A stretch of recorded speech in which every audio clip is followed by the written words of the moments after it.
Hi friends, good morning. ఈరోజు మనం పొన్నగంటి కూరతో పప్పు చేసుకోబోతున్నామండి. పొన్నగంటి ఆకు కళ్ళకి చాలా మంచిదండి. ఇంకెందుకు ఆలస్యం, మనం త్వరగా చేసేసుకుందాం. ఒక కుక్కర్లో పప్పు తీసుకుని బాగా క్లీన్ చేసి పెట్టుకుందామండి. అలాగే ఆకును కూడా ఒలిచి పెట్టుకుందాం. ఇలా పప్పుని బాగా క్లీన్ చేసుకున్నాక దీంట్లో మనం పొన్నగంటి ఆకుని వేసుకుందాం.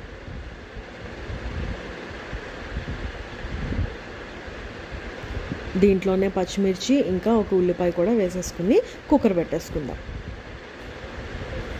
ఒక 8 విజిల్స్ అయ్యాక పప్పు ఉడికిపోయిందండి. దీంట్లో ఉప్పు, కారం వేసుకుని బాగా కలుపుకుందాం. ఇప్పుడు దీన్ని తాలింపు వేసుకుందాం. చూసారా ఎంత చిటికలో మనం మంచిగా పొన్నగంటి ఆకు పప్పు చేసేసుకున్నాం కదా. ఇంకెందుకు ఆలస్యం, ఇప్పటి వరకు మన ఛానల్ ఎవరైనా సబ్స్క్రైబ్ చేసుకోకపోతే వెంటనే చేసుకోండి, ఇలాంటి హెల్దీ రెసిపీస్ కోసం. అంటిల్ దెన్ బాయ్, మరి సబ్స్క్రైబ్. హాయ్ ఫ్రెండ్స్, మీరందరూ బాగున్నారా?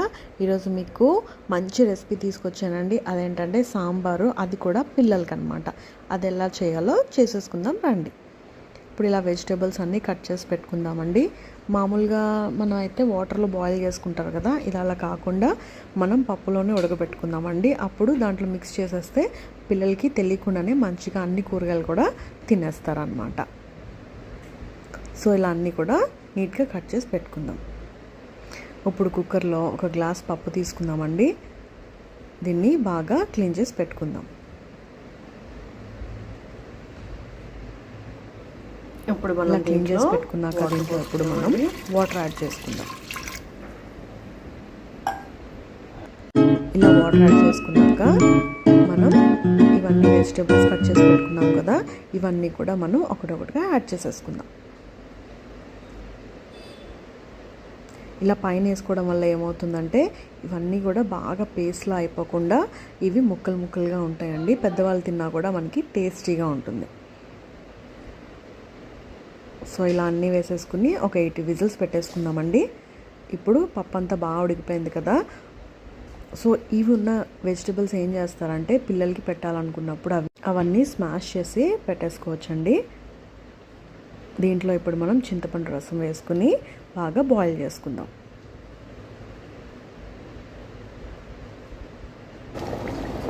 ఇప్పుడు వెజిటేబుల్స్ ఇంకా పప్పు కూడా బాగా కుక్ అయిపోతుందండి. ఇది చాలా టేస్టీగా ఉంటుందన్నమాట. ఇలా మీరు ఒకసారి ట్రై చేసి చూడండి. పప్పు బాగా ఉడికిపోయింది కదా, మనం దీన్ని తాలింపు వేసేస్తున్నాం.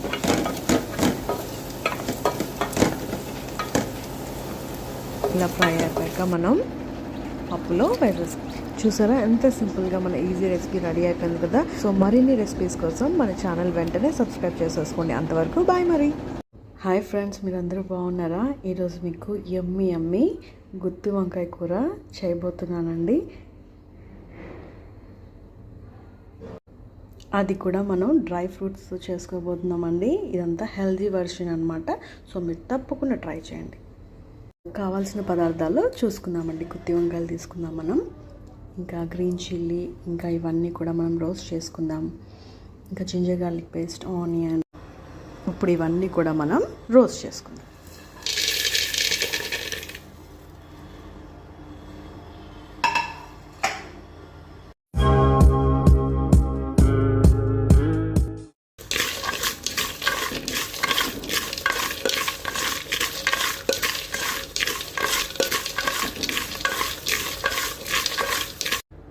ఇది కుండలో చేసుకోండి, భలే ఉంటుంది. ఇంకా ఎండుమిర్చి కూడా వేసుకుని ఫ్రై చేసుకుందాం. ఇది చాలా స్పైసీగా ఉంటే బాగుంటుంది. నాకైతే మంచి స్మెల్ ఆల్రెడీ వచ్చేస్తుందండి. సో ఇవన్నీ సిమ్లో పెట్టుకొని బాగా రోస్ట్ చేసుకున్నాక దీన్ని మనం మిక్సీ పట్టుకుందాం.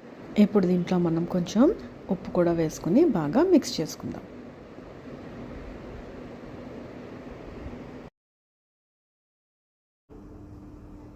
ఇప్పుడు మనం ఈ గుత్తి వంకాయల్ని 4 పాయలుగా కట్ చేసుకుందాం.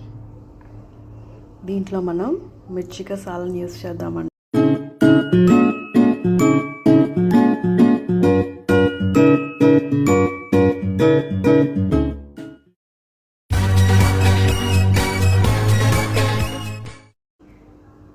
ఇలాగా 4 పాయలుగా కట్ చేసుకున్నామండి.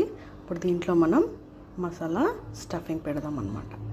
ఇప్పుడు ఈ చిల్లీస్ కూడా మనం మధ్యలో, ఇప్పుడు మన మిర్చీస్ కూడా ఇలాగా కట్ చేసి పెట్టుకుందాం. అప్పుడు ఫ్లేవర్ అంతా లోపలికి పడుతుంది అన్నమాట. సో ఇప్పుడు మనం ఈ వంకాయల మధ్యలో ఈ స్టఫింగ్ పెట్టుకుందామండి. సో మీకు ఎందుకు చూపించట్లేదంటే నేను ఇప్పుడు ఒక చేత్తో వీడియో, ఇంకో చేత్తో వండుతున్నాను అనమాట. సో ఇది నేను స్టఫ్ చేసి మీకు చూపిస్తాను. చూసారా, మన వంకాయల్లో స్టఫింగ్ ఇలా పెట్టేసుకున్నామండి. ఇప్పుడు మనం వీటిని డీప్ ఫ్రై చేసుకుందాం. అప్పుడు వంకాయలు సాఫ్ట్గా ఉండి నోట్లో పెట్టుకోగానే కరిగిపోతాయండి.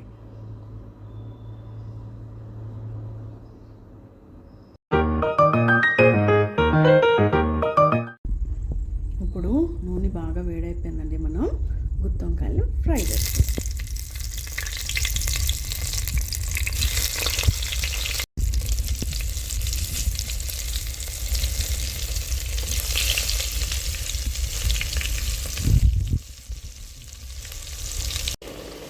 చూసారా, పువ్వుల్లా విచ్చుకున్నాయి కదా, ఇది బాగా ఫ్రై అయిపోయిందండి. ఇప్పుడు మనం ప్లేట్లో తీసేసుకుందాం. ఇప్పుడు ఈ ఆయిల్లో మనం onion paste, ginger garlic paste, chillies ఇంకా కరివేపాకు వేసుకుని ఫ్రై చేసుకుందాం.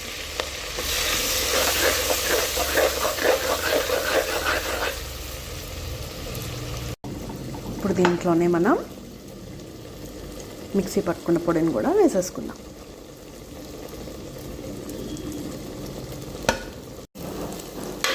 ఇది కొంచెంసేపు బాగా ఫ్రై చేసుకుందామండి.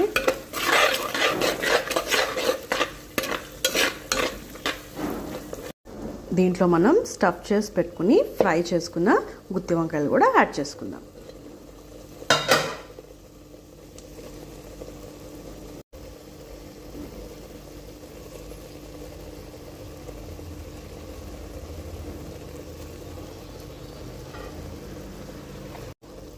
దీంట్లో మనం చింతపండు రసం కూడా వేసేసుకుందాం.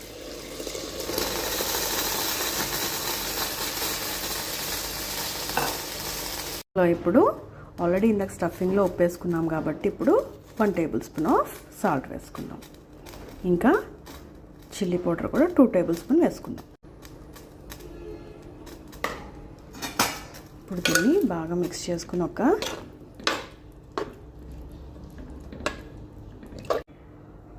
15 నిమిషాలు సిమ్లో పెట్టి ఉడికించుకుంటే యమ్మీ గుత్తి వంకాయ కూర రెడీ అయిపోతుందండి. ఫైనల్గా మన మిర్చీస్ కూడా యాడ్ చేసేసుకుందామండి.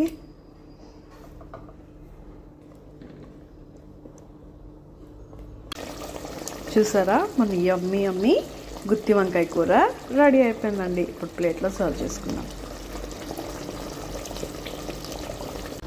చూసారు కదా, మన గుత్తి వంకాయ కూర, అది కూడా డ్రై ఫ్రూట్స్తో చేసుకున్నామండి. ఇది చాలా హెల్దీ, మీరు తప్పకుండా ట్రై చేయండి.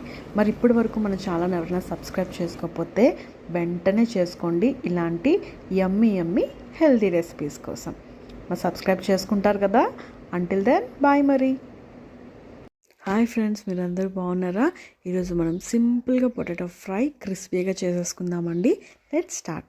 పొటాటో తీసుకుని పీల్ ఆఫ్ చేసుకుని మనం క్యూబ్స్ లాగా కట్ చేసేసుకుందాం.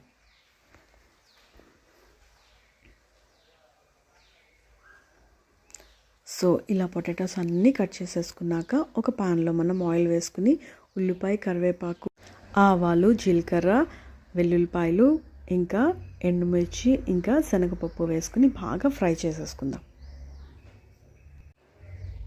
ఇలా బాగా ఫ్రై అయిపోయాక దీంట్లో మనం కట్ చేసుకున్న బంగాళదుంప ముక్కల్ని వేసుకుందాం.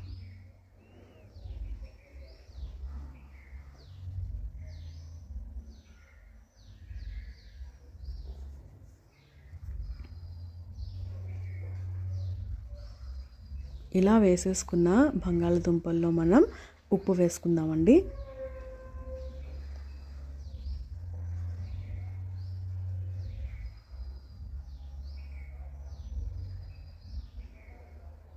ఇలా ఉప్పు వేసుకుని బాగా కలుపుకుని మూత పెట్టేసి ఒక 15 నిమిషాలు ఉడికించుకుందాం. చూసారా, బంగాళాదుంపలు ఉడికిపోయాయి కదా. దీంట్లో ఇప్పుడు కారం వేసుకుందాం. దీన్ని ఇప్పుడు బాగా కలుపుకుని 5 నిమిషాలు ఫ్రై చేసుకుంటే మన యమ్మీ పొటాటో ఫ్రై రెడీ అయిపోతుందండి. ఇది బిగినర్స్కి ఈజీ రెసిపీ, మీరు చక్కగా చేసేసుకోవచ్చు. సో ఈజీగా చేసేసుకున్నాం కదా, ఇంకెందుకు ఆలస్యం. మరిన్ని రెసిపీస్ కోసం మన ఛానల్ వెంటనే సబ్స్క్రైబ్ చేసుకోండి. అంతవరకు బాయ్ మరి. హాయ్ ఫ్రెండ్స్, మీరందరూ బాగున్నారా? ఈరోజు మనం ఇంట్లోనే బూరెలు చేసుకోబోతున్నామండి. ఇది చాలా హెల్దీ, చాలా టేస్టీ. మీరు తప్పకుండా ట్రై చేయండి. ఇప్పుడు ఒక గ్లాస్లో మనం శనగపప్పు తీసుకుందామండి. దీంట్లో ఇప్పుడు మనం తగినంత వాటర్ పోసుకుని 1 గంట లేకపోతే 2 గంటలు నానబెట్టుకుందామండి.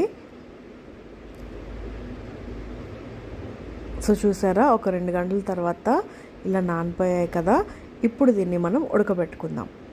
ఒక కుక్కర్ తీసుకొని ఈ శనగపప్పు అంతా కూడా మనం ఒక 8 విజిల్స్ వచ్చేదాకా ఉడకబెట్టుకుందామండి.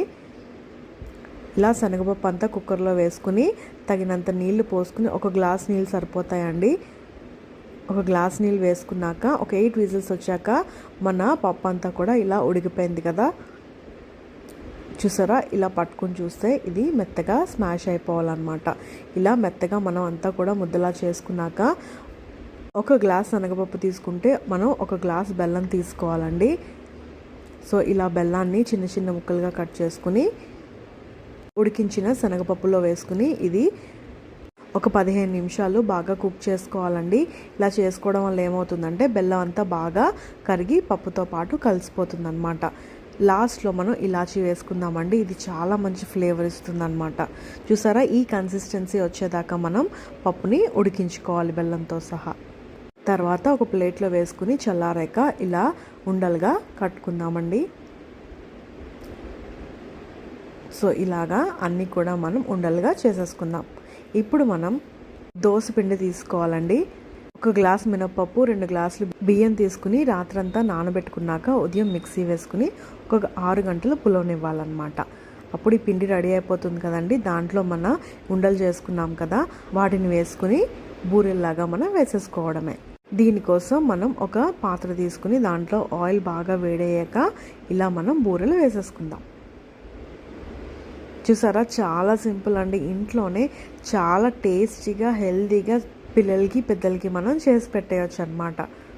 మన ఛానల్లో ప్రతి ఒక్కరు ఈజీగా కుక్ చేసుకునే రీతిగా నేను నేర్పిస్తున్నానండి. సో మీరందరూ కూడా మన ఛానల్ సబ్స్క్రైబ్ చేసుకుని అన్ని వీడియోస్ వాచ్ చేయండి. సో చూసారు కదా, మన బూరెలన్నీ 2 వైపులా బాగా ఫ్రై అయిపోయాయి కదండి. ఇప్పుడు మనం ప్లేట్లో సర్వ్ చేసేసుకుందాం. ఇవి ఆయిల్ కూడా చాలా తక్కువ పీల్చుకుంటుందండి. ఇది ఇంకా మనం బెల్లం వేసుకున్నాం కదా, ఇది చాలా హెల్దీ పిల్లలకి. సో ఇది మీరు ఈవినింగ్ టైం స్నాక్స్ కానీ పిల్లలకి ఏ టైంలో పెట్టినా చాలా ఇష్టంగా తింటారనమాట. సో ఇంకెందుకు ఆలస్యం, ఇంత ఈజీగా చెప్పేస్తాను కదా. మన ఛానల్ సబ్స్క్రైబ్ చేసుకోండి. అంతవరకు బాయ్ మరి. హాయ్ ఫ్రెండ్స్, మీరందరూ బాగున్నారా? ఈరోజు నాకు చాలా చాలా చాలా ఇష్టమైన పెరుగు గారెలు చేసుకుందాం రండి. ఇది చాలా టేస్టీగా ఉంటుందండి. ఇది మీరు తప్పకుండా ట్రై చేయండి. ఇప్పుడు ఒక బౌల్లో మనం మినపప్పు తీసుకుందామండి. దాంట్లో వాటర్ వేసుకుని ఒక 6 అవర్స్ మనం నానబెట్టుకుందాం. 6 అవర్స్ తర్వాత బాగా నానిపోయింది కదా, ఇది బాగా క్లీన్ చేసుకుని పక్కన పెట్టుకుందాం. ఇప్పుడు దీంట్లో మనం పచ్చిమిర్చి, జీలకర్ర ఇంకా అల్లం ముక్క వేసుకుని మిక్సీ పట్టుకుందాం. మరీ పేస్ట్లా కాదండి, మనం ఈ కన్సిస్టెన్సీ లాగా మనం మిక్సీ పట్టుకుందాం. తర్వాత మనం గారెలు వేసుకుందాం. పాన్ పెట్టుకుని ఆయిల్ బాగా వేడయ్యాక మనం దాంట్లో ఇలాగ గారెలన్నీ కూడా వేసేసుకుందాం. ఇలా 2 వైపులా బాగా కాల్చుకున్నాక మన గారెలు రెడీ అయిపోయాయండి. సో ఇవన్నీ కూడా ఒక మనం ప్లేట్లో సర్వ్ చేసేసుకుందాం.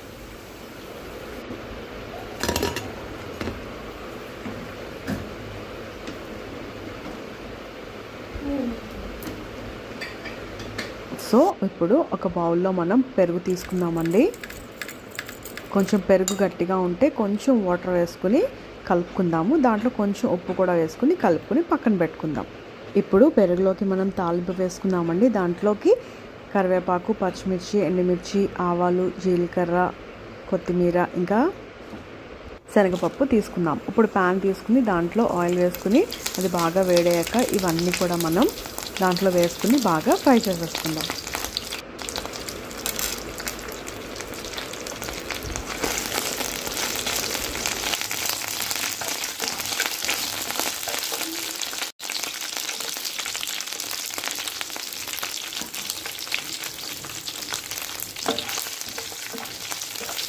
ఇవన్నీ బాగా ఫ్రై అయిపోయాయి కదండి. ఇప్పుడు మనం చల్లారాక పెరుగులో వేసేసుకుందాం. సో ఇది బాగా కలుపుకుందామండి. దీంట్లో పైన కొత్తిమీర కూడా వేసేసుకుందాం. సో ఇప్పుడు మనం గారెలు కూడా దీంట్లో వేసేసుకుందామండి. చాలామంది డైరెక్ట్గా వేసుకోరు, వాటర్లో కొంచెం సోక్ చేసి వేస్తారనమాట. నేనైతే డైరెక్ట్గా వేసుకుంటా అండి, ఎందుకంటే వాటర్లో వేస్తే దీని ఫ్లేవర్ అంతా పోతుంది కదండి. సో ఇలా డైరెక్ట్గా వేసేసుకొని కొంచెం ఒక 10 మినిట్స్ సోక్ చేసుకుంటే మన గారెలు చాలా సాఫ్ట్గా అయిపోతాయి అన్నమాట. ఇలాగా మనం పెరుగులో డిప్ చేసేద్దామండి. ఒక 10 మినిట్స్ తర్వాత మన పెరుగు గారెలు రెడీ అయిపోయాయండి. ఇది చాలా యమ్మీగా ఉంటుందండి, మీరు తప్పకుండా ట్రై చేయండి. చూసారా ఎంత సాఫ్ట్గా అయిపోయిందో. సో ఇప్పటి వరకు మన ఛానల్ సబ్స్క్రైబ్ చేసుకోకపోతే వెంటనే చేసుకోండి ఇలాంటి యమ్మీ రెసిపీస్ కోసం. అంటిల్ దెన్ బాయ్ మరి. హాయ్ ఫ్రెండ్స్, మీరు అందరూ బాగున్నారా? వర్షాకాలం స్టార్ట్ అయిపోయింది కదండి. వేడి వేడిగా మిరపకాయల బజ్జీలు వేసుకుంటే భలే ఉంటుంది కదా. సో అందుకే ఈరోజు మనం మిరపకాయల బజ్జీలు చేసుకుంటున్నాం, అది కూడా మరమరాలు స్టఫ్ చేసుకుని. ఇప్పుడు మిరపకాయల్ని మధ్యలో కట్ చేసుకుని దాంట్లో మనం మరమరాలని స్టఫ్ చేసుకుందామండి. ఇలా స్టఫ్ చేసుకుని ట్రై చేయండి, మిరపకాయ బజ్జీలు భలే టేస్టీగా ఉంటాయండి, ఇంకా లావుగా కూడా వస్తాయన్నమాట. ఇలా అన్నీ స్టఫ్ చేసుకున్నాక మనం శనగపిండి, వాటర్, ఇంకా తినే సోడా వేసుకుని పిండి కలుపుకున్నాక దాంట్లో మనం బజ్జీలాగా వేసేసుకుందాం.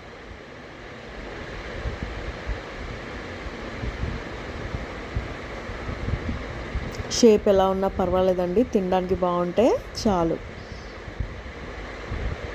సో ఇలా అన్నీ వేసుకున్నాక మనం 2 వైపులా ఫ్రై చేసుకుందాం. అంతే అండి, సింపుల్గా మన మరమరాల స్టఫ్డ్ బజ్జీ రెడీ అయిపోయింది. దీంట్లో ఫైనల్గా మనం ఆనియన్, టొమాటో ఇంకా లెమన్ జ్యూస్ పిండుకుంటే యమ్మీ యమ్మీ మిరపకాయ బజ్జీలు రెడీ అయిపోయండి. సో ఇంకెందుకు ఆలస్యం, ఇది మీరు ఇంట్లో కూడా తప్పకుండా ట్రై చేయండి. సో ఇప్పటి వరకు మన ఛానల్ ఏమైనా సబ్స్క్రైబ్ చేసుకోకపోతే వెంటనే చేసుకోండి ఇలాంటి యూనిక్ రెసిపీస్ కోసం. అంతవరకు బాయ్ మరి.